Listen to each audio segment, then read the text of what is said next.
Classic Soul 1075.com. I told you guys, I said, you know what? I need to get my brother on the line because a lot of you are talking about the music. You're listening to the music. You're loving the music, requesting the music.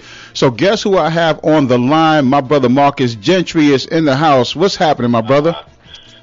Oh man, everything is going good, brother Murph. Man, how you doing in New York this morning? Man, I tell you, I'm having such a good time because, you know, like I always tell you, like I told you before we, you know, actually got on the air, I said, you know, the one thing that I wanted to do is I wanted to make sure that when I tell people, I say, go out there and support our brothers and our sisters out there who's making this great music. The one thing I need to do is listen to myself and be able to talk to you guys and have you just, you know, come on and say hello to everybody and let them know you're still doing your thing, brother, at a high level. So thank you for calling in. Man, well, I thank you so much. And what you're talking about, man, like I was telling you offline, you know, I've got a piece in my merch line that says execution beats explanation. And that is exactly what you and the family out there have been doing from the word go. From the first time I met you all, back with our other brother who passed some time ago, our sister Vanessa Jordan. I mean, nothing but love, man. And I respect all that you all are doing. So anything that we can do here in Chicago and wherever we go, wherever we touch down at, to spread the word, we're going to do just that, man. Man, appreciate you so much. Oh man, I love what I do because I get a chance to do this, man. And you know, let's talk briefly about, you know, your music, because I know a lot of them might have heard from you or heard about you from the notations, you know, some time ago. And now you doing your own thing. You got so many things going on, man. I don't want to be the one to tell it because I'll be getting it all wrong. So I need you to do that for me. Well, I'm excited on the music side of what I'm doing, which I'm extremely excited about. And sometimes, you know, beauty comes out of painful situations. So some of the music that I wrote was through some of the trying times that we went through some of this pandemic that we had, you know. So lost my father back in 2020, and through that process, I was inspired to write the song There's a Time, because there's a time for everything, man. Time to hold on, time to let go.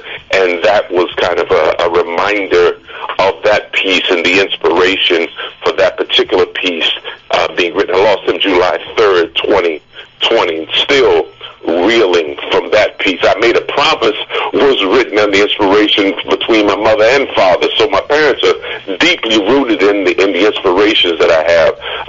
The last song that I did, Whispers in the Rain, oh man, it's about what happens when we have lost someone through death or decision, whatever has happened, and you're no longer with someone that you cared for, and you smell something, you see something, you hear something, and it reminds you of that person, of a moment that you had, and those memories come to you just like whispers in the rain, pulling you down memory lane. So that's the inspiration of that. So I do music with meaning. Everything I do has substance behind it. It's not just something to dance or romance to, even though you can do that with the music.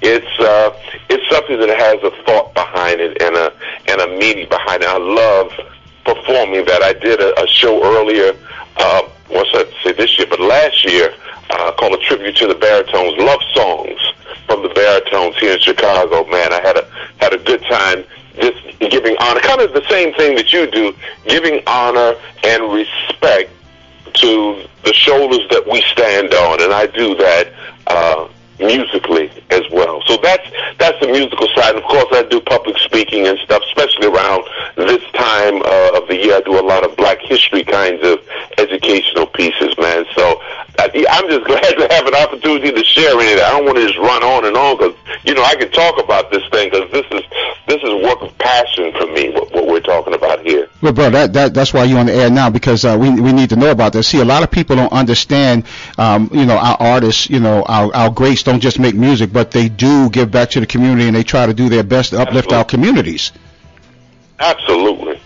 Absolutely. And that's what I do as a part of the education, trying to inspire people. I don't call it motivational speaking because I don't want to just give somebody something to make them feel good for a moment, but I try to give people tips and tools to help them manage through transition, through challenges, and just to make sure that they are going in the direction that they want to go in. So I've been fortunate for over the past 10 years to be one of the speakers for the Department of Defense, a certain section that helps the military and their family, the reservists and their family, manage transition from pre-deployment all the way to post-deployment. So I've been doing that and traveling doing that, but I love getting a chance to work with some of my own folks, man, on things that we need to work on. So during this time that we're approaching of Dr. King's celebration of his birthday and what's called the Black History Month, I do a piece called I Have a Dream, A King's Journey, and I help our audiences appreciate exactly, again, just like you're doing, some of the less known or less recognized people that have been instrumental in our historical journey to make things be what they are today, the progress that we've had. So I tell my audience about things from King's birth. I talk about his parents, his grandparents, and Benjamin Mays from the college. I tell the story about Emmett Till and how that impacted the country and impacted his life, because I had an opportunity to interview Emmett Till's mother and his cousin. Wow. Wow.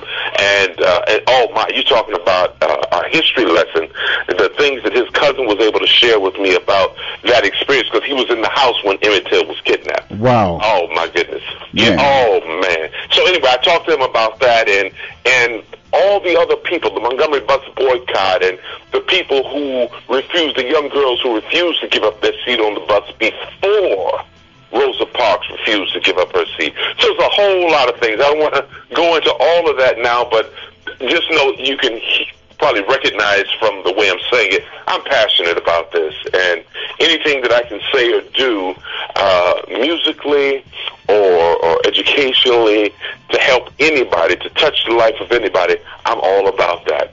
So when I connect with somebody who has that equal passion, which is people like yourself and what you all are doing at the station, man, I'm in love with that. I'm connected right away. Well, you know, you and I go back some ways, and you know, we have these talks, and you know, I remember you gave me the information about your, you know, I think your sessions that you did on Facebook. I don't know if you still do those, but what I would like for you moments, yes, sir. There you go. Moments. See? Yes. See, now I need you to give everybody that information so that way everything that you're saying, they could be abreast of that. And let's say if you're in a neighborhood that, you know, our listeners are in, they can come out and see you live, do your thing, man, because this is greatly needed. Again, like you said, your music has a message in it, and so does your message that you present to everybody else has a purpose with that message. It does. It does. And so I was doing a regular piece called Mindful Moments. I was doing it weekly, and then I reduced because what we've learned, Brother Ken, is that our attention span is very short. You know that, too? On the internet. Now, yeah. Do you know that they say our attention span now is, the average attention span is 8 seconds. Wow. I know. They say, research says a goldfish attention span is 9 seconds. So so when I signed on at 8 o'clock, about 8 seconds, they stopped listening to me, right? Unless they do three things: they engage, they personalize the music and the stories that you're hearing, and you keep them engaged. You keep us engaged. You keep people personalizing because you have people requesting, and you're telling and sharing stories, and you always add an action component to it. So as long as they engage, personalize, and figure out some kind of action step to do with what you're doing, then we're going to hold on to it, get it faster, it'll sink deeper and last longer. That's a tool, and you do that automatically without even thinking about it. Wow, I appreciate that love, my brother. Wow. All truth, brother, all truth. So I'm actually in conversation now with television, internet station at least, that wants me to do some live versions of Mindful Moments again through their station. So the previous ones are all out there, including the reason I brought up the short attention span. I created a few clips that's out there on YouTube called Point of the Day, and they were much shorter pieces, but there was different messages that was just in a shorter amount of time. So those are out there, but I've got more stuff that's coming. It's going to be on social media and any place that I can possibly find a platform to be able to share it.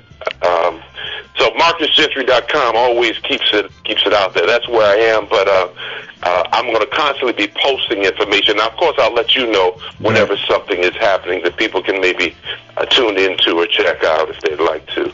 Well, that sounds great, my brother. Fantastic fans, man. Fantastic fans. Oh, man. We love you, and I know that those that you go out there and help, and I don't say preach, because a lot of times people use preaching, and they use it in the wrong term, and I don't want to, It's absolutely right. I had this conversation with somebody before. It's like, a lot of times what we do as older people or more experienced or more wiser, we seem to, talk at people as opposed to talk to them. A lot of things that we see, we ask people, well, what are you doing that for? Stop doing it, instead of sitting down and say, oh, you know what, I'd like to have a conversation with you about that, and what is the reason why you do it, not why everybody else is doing it. I want to get into your mind and find out the things that goes through your mind that have you doing this, because it seems like a lot of people in this world today, my brother, wake up to follow. They do not wake up to lead, and that's a problem we have.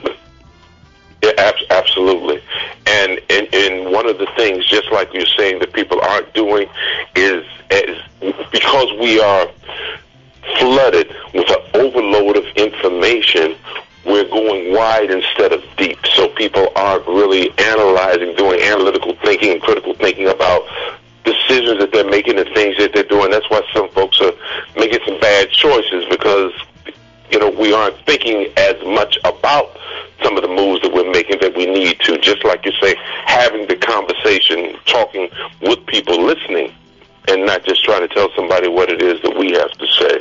I'm very big on that. I agree with you completely there. You know where I get that from? The fact that I was young at one time and I didn't like to be spoke at.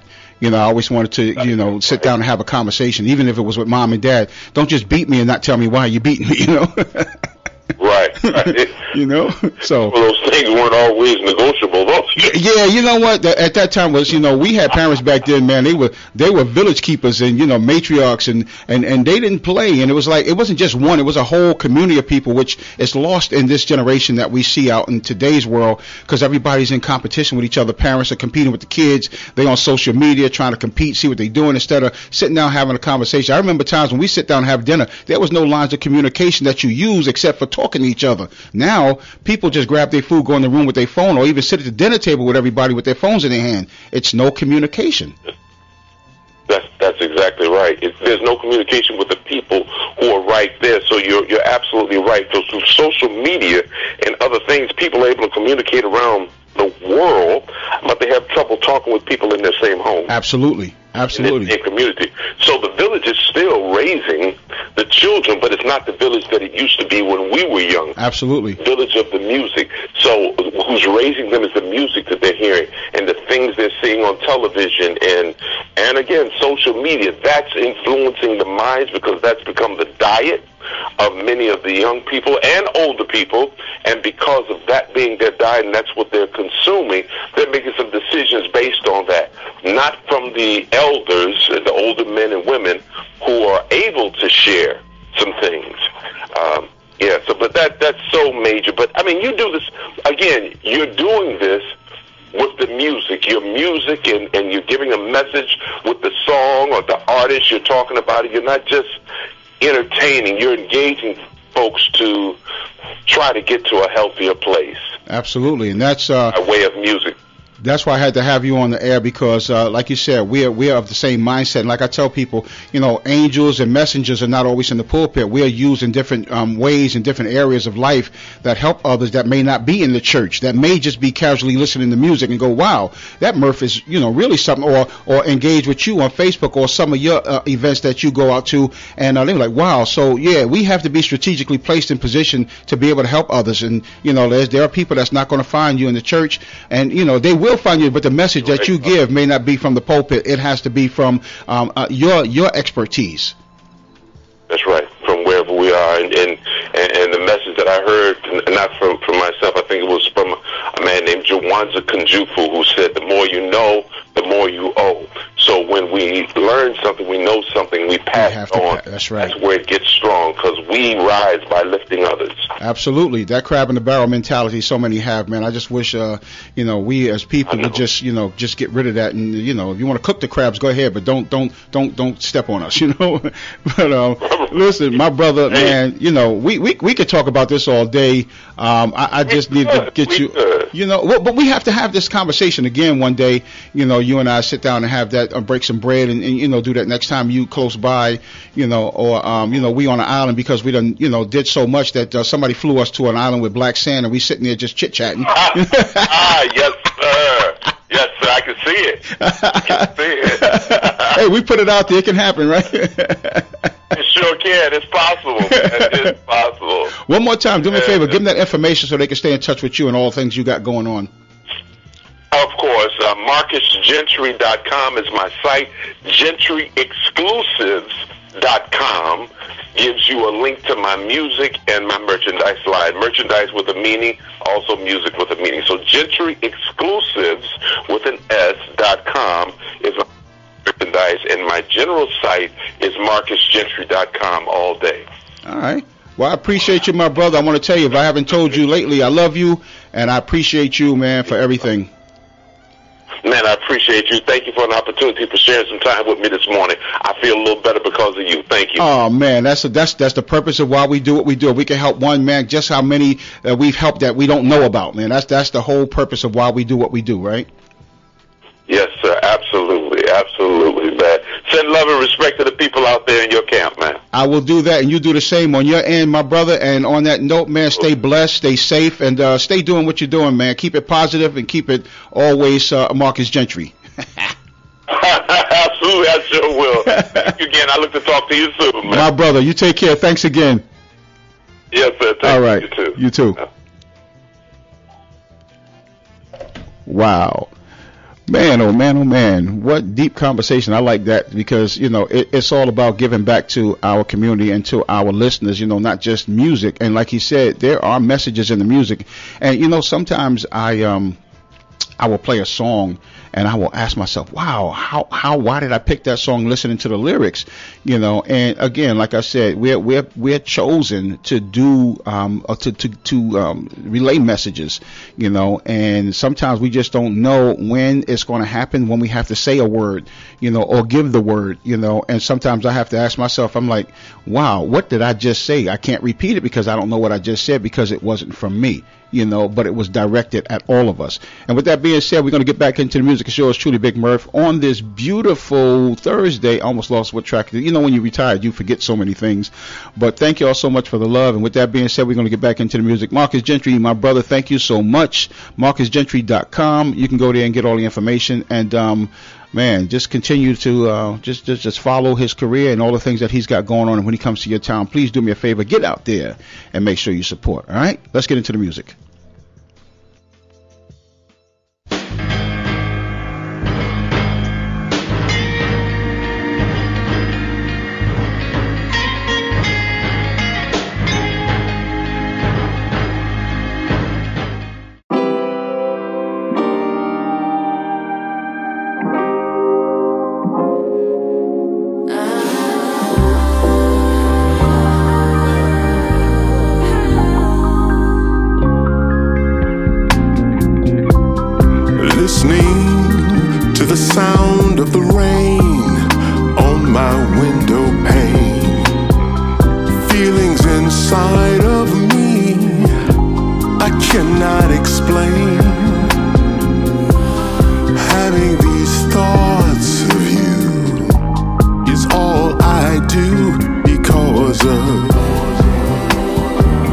whisper